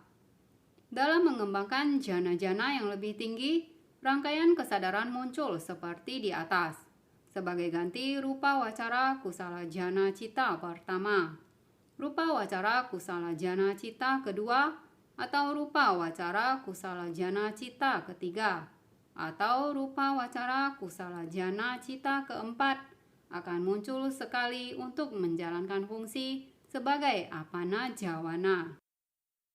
Ketika seseorang memasuki penyerapan meditasi, upacara samadhi jawana dan jana jawana harus sesuai dengan perasaan atau wedana.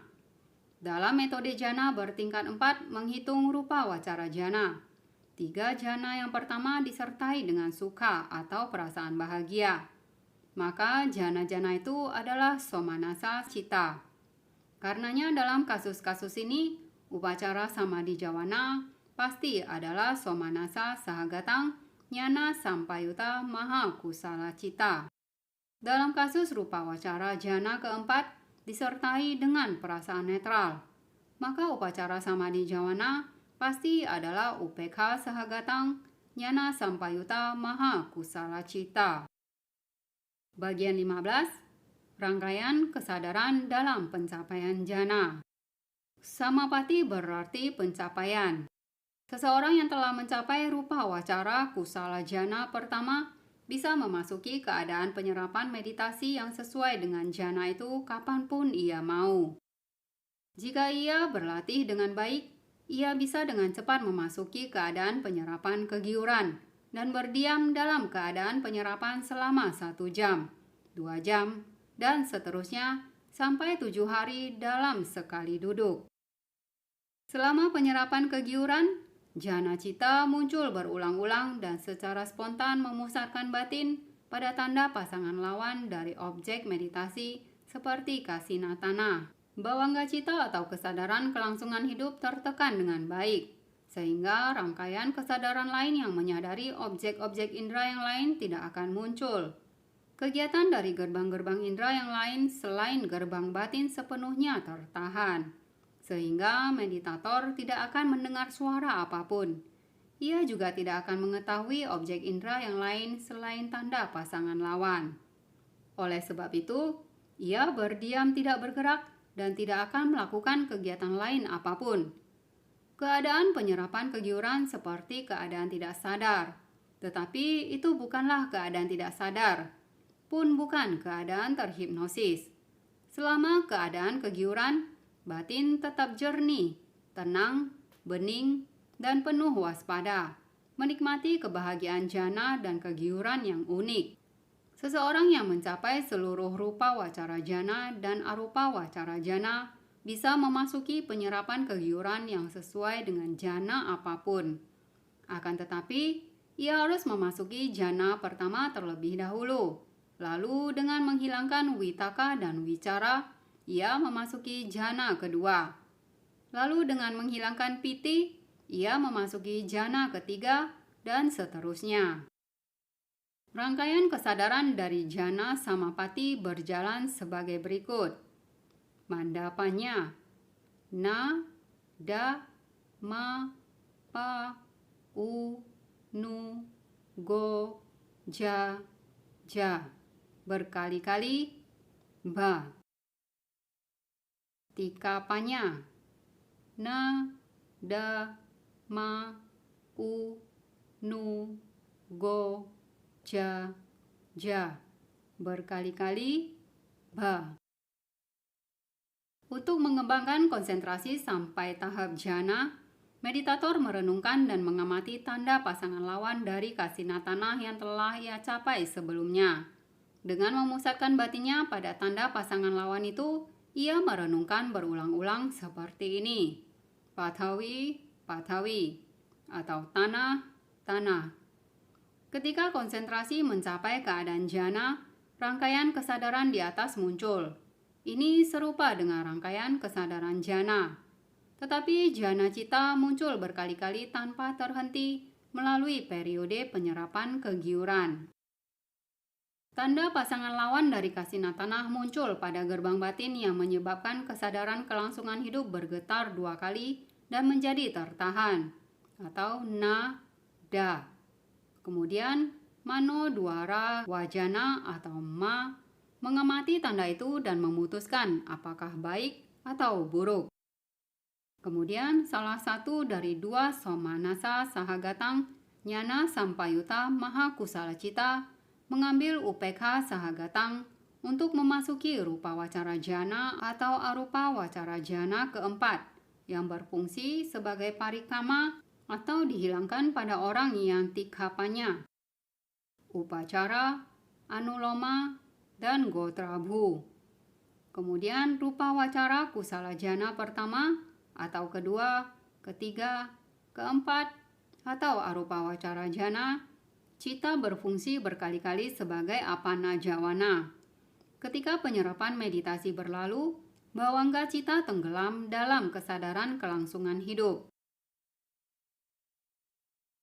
Bagian 16, rupa wacara jana pertama.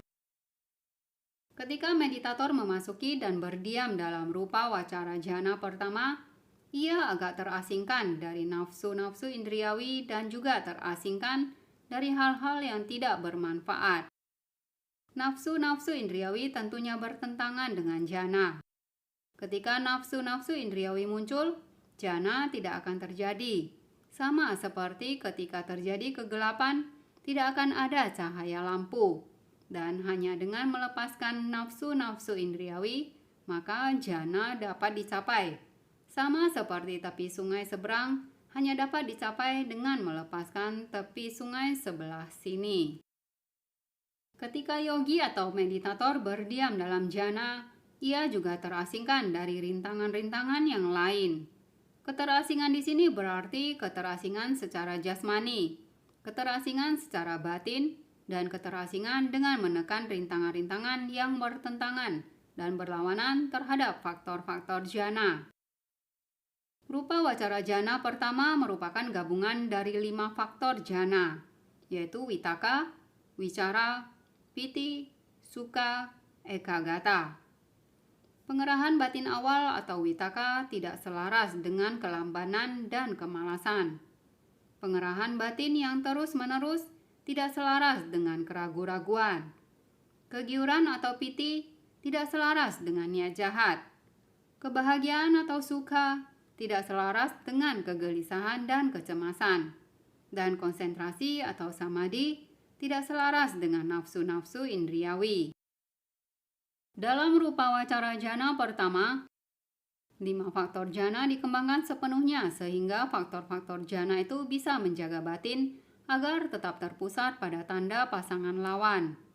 Di samping itu, karena piti atau sukha sangat kuat, yogi akan menikmati kegiuran yang besar dan kebahagiaan yang lebih besar daripada yang berasal dari menikmati kesenangan indriawi. Selain itu, batin menjadi sangat kuat, sama seperti sinar matahari ketika dipusatkan dengan lensa cembung, menjadi sangat kuat. Batin akan memancarkan cahaya yang sangat terang dan tajam, yang memungkinkan yogi untuk melihat jauh dan dekat secara analitis dengan mata tertutup. Piti atau kegiuran mempunyai ciri menyegarkan dan menyenangkan.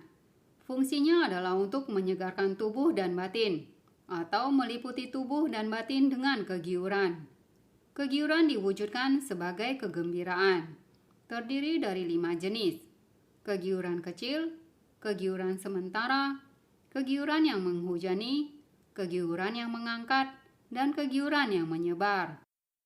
Kegiuran kecil atau kudaka piti hanya mampu menaikkan bulu-bulu di badan. Kegiuran sementara atau seketika atau kanika piti seperti cahaya-cahaya kilat pada waktu yang berbeda-beda. Kegiuran yang menghujani atau okantika piti mengaliri seluruh tubuh berulang-ulang seperti ombak-ombak di pantai. Kegiuran yang mengangkat atau ubega piti bisa menjadi cukup kuat untuk mengangkat tubuh dan membuatnya terangkat ke udara. Namun ketika kegiuran yang menyebar atau parana piti muncul, seluruh tubuh dipenuhinya, seperti kandung kencing yang penuh, seperti gua batu yang dilanda banjir besar. Kegiuran yang menyebar ini adalah akar penyerapan yang terus berkembang dan bersekutu dengan konsentrasi. Nah, 5 jenis kegiuran ini bila dipahami dan dikembangkan akan menyempurnakan 2 jenis ketenangan atau kaya pasadi ditambah cita pasadi, yakni ketenangan jasmani dan batin. Bila ketenangan dipahami dan dikembangkan akan menyempurnakan 2 jenis kebahagiaan atau sukha, yakni kebahagiaan jasmani dan batin. Bila kebahagiaan dipahami dan dikembangkan, akan menyempurnakan 3 jenis konsentrasi atau samadhi, yakni konsentrasi pendahuluan atau parikama samadhi, konsentrasi akses atau upacara samadhi, dan konsentrasi penyerapan atau apana samadhi.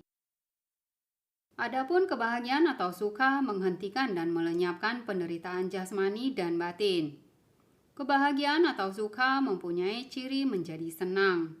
Fungsinya adalah untuk meningkatkan faktor-faktor batin yang bersekutu, diwujudkan sebagai bantuan pada peningkatan faktor-faktor batin. Kapan saja kegiuran dan kebahagiaan bersekutu, kegiuran adalah kegembiraan karena mendapatkan objek meditasi yang diinginkan, dan kebahagiaan adalah menikmati rasa dari objek meditasi yang didapat. Di mana ada kegiuran, di situ ada kebahagiaan. Tetapi di mana ada kebahagiaan, tidak perlu ada kegiuran. Kegiuran termasuk dalam kelompok bentuk-bentuk batin atau sankhara kanda. Sedangkan kebahagiaan termasuk dalam kelompok perasaan atau wedana kanda. Ketika seorang pengembara yang kelelahan mendengar atau melihat air atau sebuah hutan yang teduh, ia akan gembira dengan kegiuran. Ketika ia meminum air itu atau memasuki hutan yang teduh itu, ia akan memperoleh kebahagiaan. Bagian 17, membuang 5 faktor dan memperoleh 5 faktor. Dengan mencapai rupa wacara jhana pertama, yogi membuang 5 faktor dan diberkahi dengan 5 faktor. Dalam hal ini, pembuangan 5 faktor berarti pembuangan 5 rintangan. Nafsu indriawi, niat jahat, kelambanan dan kemalasan, kegelisahan dan penyesalan, serta keraguan-raguan. Karena tidak ada jhana yang dapat timbul sampai rintangan-rintangan ini dibuang. Ada faktor-faktor batin yang tidak bermoral lainnya yang disingkirkan dalam momen jhana. Tetapi hanya 5 rintangan yang terutama membahayakan bagi jhana. Karena batin yang sangat menginginkan banyak hal karena nafsu indriawi tidak dipusatkan pada satu objek, atau karena dikuasai nafsu indriawi, batin tidak mencapai kemajuan jhana untuk mengenyahkan objek indriawi. Ketika diserang oleh niat jahat terhadap objek indriawi, batin tidak damai. Ketika dikuasai kelambanan dan kemalasan, batin tidak cekatan. Ketika diserang kegelisahan dan penyesalan, batin tidak tenang dan bingung. Ketika dilanda ketidakpastian dan keraguan-raguan, batin tidak menuju ke jalan yang menuntun ke pencapaian jana. Jadi hanya inilah yang disebut membuang faktor-faktor, karena faktor-faktor ini yang terutama merupakan penghalang bagi jana. Akan tetapi witaka mengarahkan batin pada objek. Wicara, pengerahan batin yang terus-menerus, menjaga batin agar tetap terpancang pada objek. Piti atau kegiuran yang dihasilkan oleh keberhasilan upaya, menyegarkan batin yang upayanya telah berhasil karena tidak dikacaukan oleh rintangan-rintangan itu. Dan kebahagiaan atau suka menguatkan batin untuk alasan yang sama.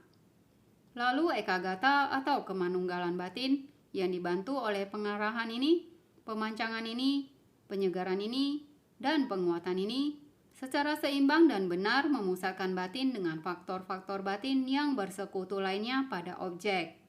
Karenanya 5 faktor yang dimiliki yogi seyogianya dipahami sebagai munculnya 5 faktor jana. Dan ketika 5 faktor ini juga hadir pada saat akses dan lebih kuat dalam akses daripada dalam kesadaran normal, 5 faktor ini masih lebih kuat dalam penyerapan daripada dalam akses dan memperoleh ciri dari ranah materi halus. Witaka, pengerahan batin awal, muncul di sini mengarahkan batin pada objek dengan cara yang sangat jelas. Wicara, pengerahan batin yang terus-menerus, muncul memegang objek dengan sangat kuat. Piti atau kegiuran dan sukha atau kebahagiaan menyebar ke seluruh tubuh. Karena itu dikatakan, dan tidak ada satu bagian pun dari seluruh tubuhnya yang tidak disebari oleh kegiuran dan kebahagiaan yang terlahir dari kesunyian. Bagian 18, kemahiran jana dengan 5 cara. Bila seorang pemula telah mencapai jana pertama, ia seyogianya sering memasukinya tanpa banyak meninjau kembali. Karena faktor-faktor jana pertama muncul secara kasar dan lemah dalam diri seseorang yang banyak meninjaunya kembali. Akibatnya, faktor-faktor jana pertama itu tidak menjadi kondisi bagi upaya yang lebih tinggi, yakni upaya untuk mengembangkan jana-jana yang lebih tinggi. Ketika ia sedang berupaya keras untuk mencapai jana yang lebih tinggi yang belum dikenalnya, ia jatuh dari jana pertama dan gagal untuk mencapai jana kedua. Di sini Sang Bhagawan memberikan perumpamaan atau contoh dari seekor sapi gunung yang dungu dan bodoh, yang tidak mempunyai pengetahuan tentang padang rumput dan tidak berketerampilan berjalan di atas gunung yang curam. Muncul pemikiran demikian padanya. Bagaimana kalau saya pergi ke suatu tempat yang belum pernah aku datangi, memakan rumput yang belum pernah aku makan, meminum air yang belum pernah aku minum? Ia mengangkat kaki belakangnya tanpa menempatkan kaki depannya dengan benar. Ia akan terjatuh dan tidak akan sampai ke tempat yang ingin dia pergi. Ia juga tidak akan selamat kembali ke tempat asalnya. Karenanya, seorang yogi seyogianya terlebih dahulu mendapatkan kemahiran dalam 5 cara tentang semua hal yang berkaitan dengan jana pertama. 1. Awajana wasita. Kemahiran dalam mengarahkan. Ini adalah kemampuan untuk mengarahkan 5 faktor jana dimanapun, kapanpun, dan selama yang ia inginkan. 2. Samapajana wasita. Kemahiran dalam mencapai. Ini adalah kemampuan untuk memasuki jana dengan cepat dimanapun dan kapanpun yang ia inginkan. 3. Adhithana wasita. Kemahiran dalam menetapkan. Ini adalah kemampuan untuk berdiam dalam jana selama waktu yang telah ia tetapkan untuk berdiam. 4. Uthana wasita. Kemahiran untuk keluar. Ini adalah kemampuan untuk keluar dari jana pada waktu yang telah ia tentukan untuk keluar. 5. Pacawekkhana wasita. Kemahiran dalam meninjau kembali. Ini adalah kemampuan untuk meninjau kembali faktor-faktor jana dengan cepat, dengan mengurangi jumlah bawangga cita di antara rangkaian kesadaran atau witi. Ketika ia keluar dari rupa wacara jana pertama, ia mengarahkan arus batinnya pada witaka, pengerahan batin awal. Lalu, selain kesadaran yang mengarahkan, yang muncul menghentikan kesadaran kelangsungan hidup, 4 atau 5 cita pendorong muncul dengan witaka sebagai objeknya. Lalu, 2 bawangga cita muncul sebagai kesadaran kelangsungan hidup. Sesudah itu, ada yang mengarahkan wicara sebagai objeknya dan diikuti dengan dorongan-dorongan dengan cara yang baru saja disebutkan. Bila ia mampu memperpanjang proses kesadarannya tanpa terhenti, dengan cara ini dengan 5 faktor jana, maka berhasillah kemahirannya dalam mengarahkan. Kemahiran dalam hal mengarahkan ini dijumpai pada puncak titik tertinggi kesempurnaan dalam keajaiban ganda Sang Bhagawan. Tidak ada kemahiran yang lebih cepat dalam hal mengarahkan daripada ini.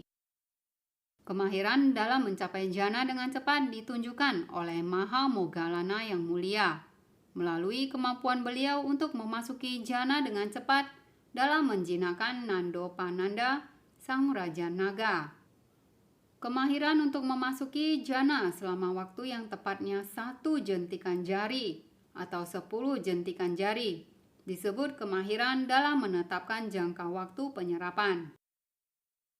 Kemahiran untuk keluar dari jana secara cepat dengan cara yang sama atau pada waktu yang telah ia tetapkan sebelumnya untuk keluar dari penyerapan disebut kemahiran untuk keluar. 2 jenis kemahiran terakhir bisa dijelaskan melalui kisah Buddha Rakhitathera. 8 tahun sesudah penahbisannya, Thera ini duduk di tengah-tengah 30.000 biku yang memiliki kekuatan gaib dan telah datang untuk melayani Maharohana Gutta Thera yang sedang sakit di Therambathala, gua tempat Mahindathera pertama kali singgah.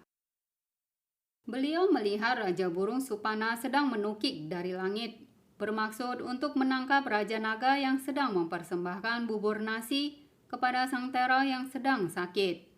Beliau segera menciptakan sebuah batu besar dan dengan menarik lengan Sang Raja Naga, beliau mendorongnya ke dalam.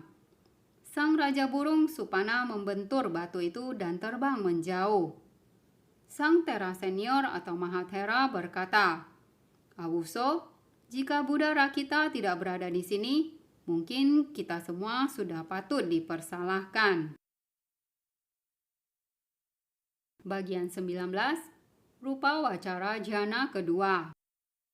Bila yogi telah memperoleh kemahiran dalam 5 cara yang berkaitan dengan jana pertama, maka ia bisa melihat kelemahan-kelemahan dalam jana ini, yang sudah dikenalnya sekarang setelah keluar dari jana itu. Ketika ia mengamati faktor-faktor jana itu dengan kesadaran atau sati dan kesadaran penuh atau sampajanya, ia mengetahui witaka dan wicara tampak kasar dan lemah, sementara piti, sukha, dan ekagata tampak halus dan tenang. Jadi ia merenungkan bahwa jana pertama dekat dengan musuh-musuh atau niwarana, karena witaka dan wicara dan kurang tenang serta kurang bahagia daripada jana kedua yang hanya mempunyai piti, sukha, dan ekagata sebagai faktor-faktor jananya.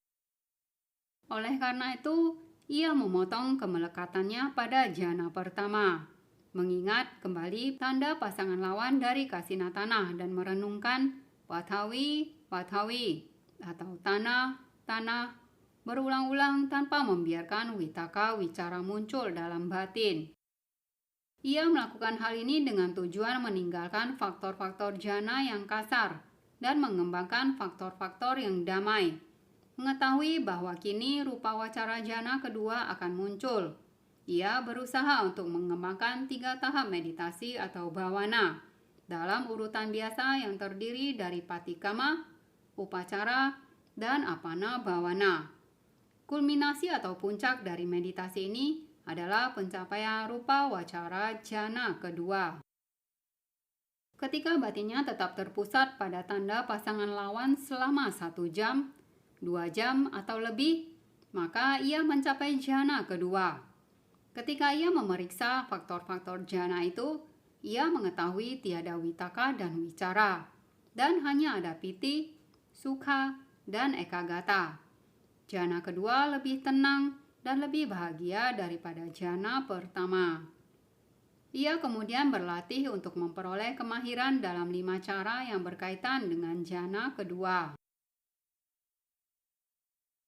Bagian 20, rupa wacara jhana ketiga. Bila ia telah memperoleh kemahiran dalam 5 cara, lalu saat keluar dari jhana kedua yang kini dikenalnya, ia bisa melihat kelemahan-kelemahan di dalamnya. Jhana ini terancam oleh kedekatan dengan vitaka dan wicara.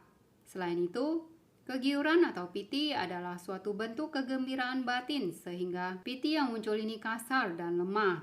Sedangkan kebahagiaan atau sukha dan kemanunggalan batin atau penyatuan batin atau ekagata yang muncul tenang dan bahagia. Karena kegiuran, jhana kedua kasar dan lemah, dan kurang tenang serta kurang bahagia daripada jhana ketiga. Oleh karena itu, ia memotong kemelekatannya pada jhana kedua dan merenungkan tanda pasangan lawan dari kasinatana, pathavi, seperti sebelumnya, dengan menekan munculnya piti dalam batin. Ia melakukan demikian dengan tujuan meninggalkan faktor jhana yang kasar dan mengembangkan faktor-faktor yang damai. Mengetahui bahwa kini rupa wacara jhana ketiga akan muncul, ia berusaha untuk mengembangkan 3 tahap meditasi. Kulminasi dari meditasi ini adalah pencapaian jhana ketiga. Ketika batinnya tetap terpusat pada tanda pasangan lawan selama 1 jam, 2 jam, atau lebih, ia mencapai jhana ketiga. Dengan memeriksa faktor-faktor jhana, ia mengetahui bahwa hanya ada sukha dan ekagata. Ia lalu berlatih untuk memperoleh kemahiran dalam 5 cara yang berkaitan dengan jhana ketiga. Dengan menghilangkan atau mengatasi vitaka, wicara, dan piti, ia berdiam dalam kebahagiaan dengan keseimbangan dan berkesadaran. Ia patut dipuji karena ia mempunyai keseimbangan terhadap jhana ketiga dan telah mencapai kesempurnaan kebahagiaan. Keseimbangan jhana adalah sebutan untuk keseimbangan yang menghasilkan kenetralan terhadap kebahagiaan tertinggi sekalipun yang dijelaskan demikian. Ia berdiam dalam keseimbangan.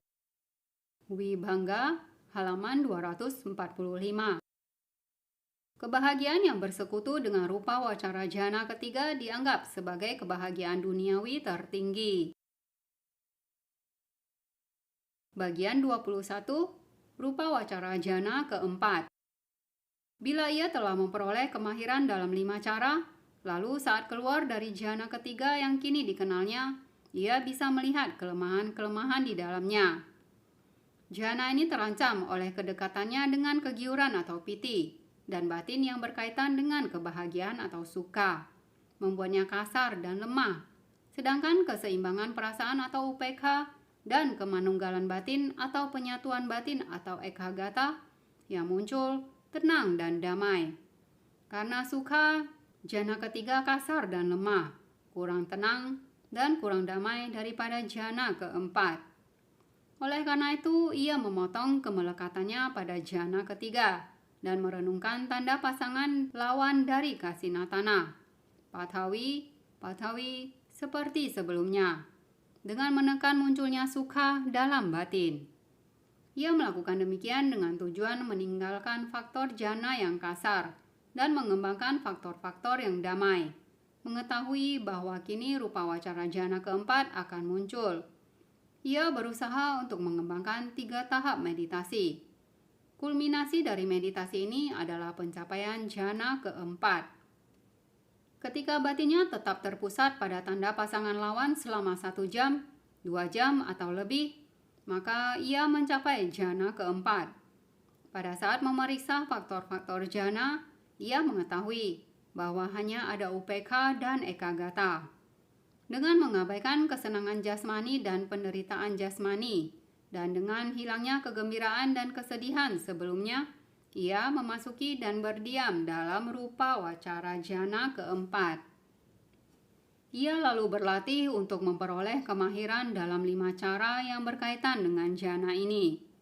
Dengan menghilangkan faktor-faktor jana yang kasar, rupa wacara jana keempat begitu halus, sehingga pernafasan dari seseorang yang berdiam dalam jana keempat tidak lagi diperhatikan.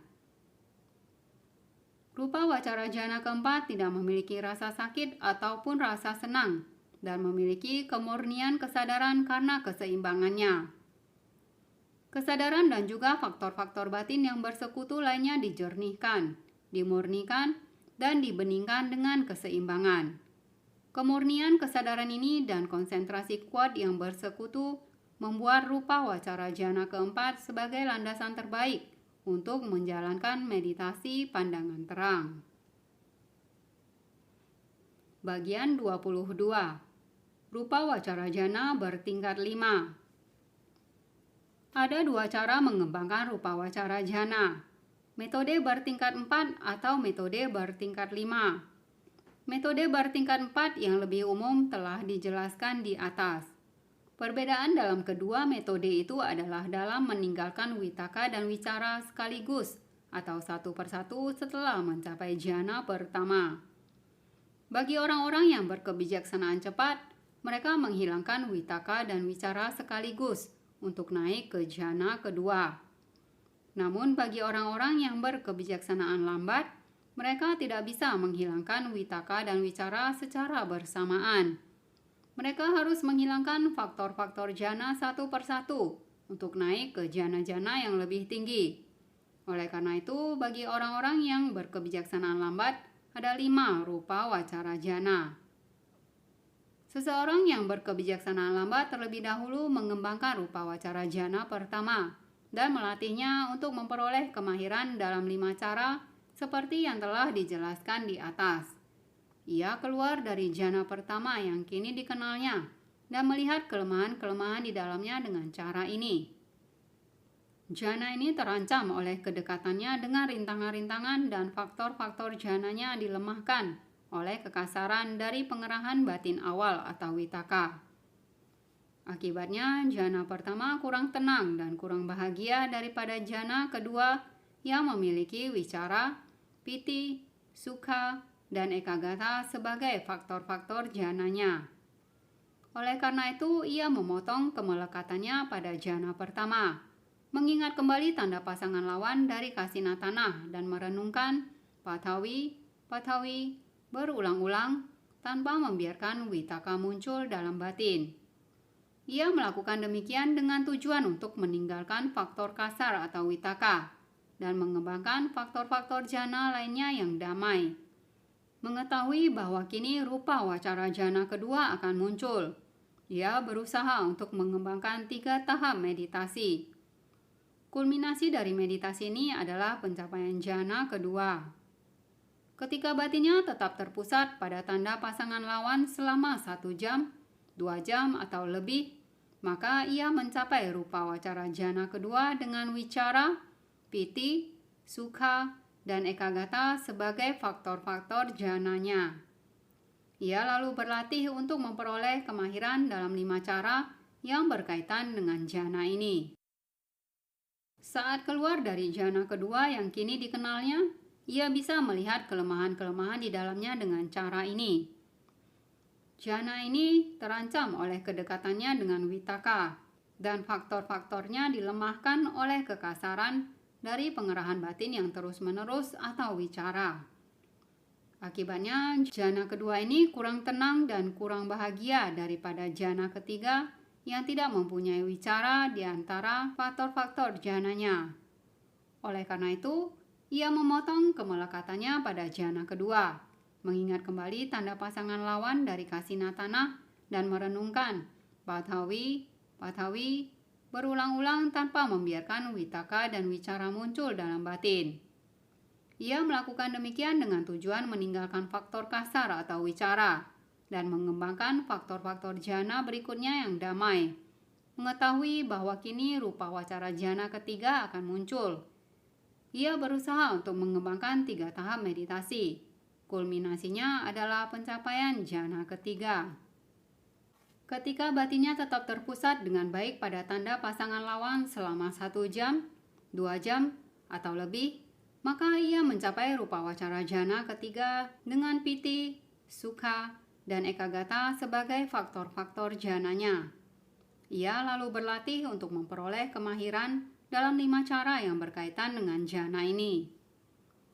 Jhana ketiga dari metode bertingkat 5 identik dengan jhana kedua dari metode bertingkat 4. Oleh karena itu, pengembangan jhana keempat dan jhana kelima dari metode bertingkat 5 identik dengan pengembangan jhana ketiga dan jhana keempat dari metode bertingkat 4. Menurut penelitian yang dilakukan di International PAAUK Forest Buddha Sasana Meditation Center atau Pusat-Pusat Meditasi Hutan Buddha Sasana PAAUK Internasional di Myanmar, semua meditator yang mencapai rupa wacara jhana pertama bisa menghilangkan witaka dan wicara secara bersamaan dalam mengembangkan rupa wacara jhana kedua.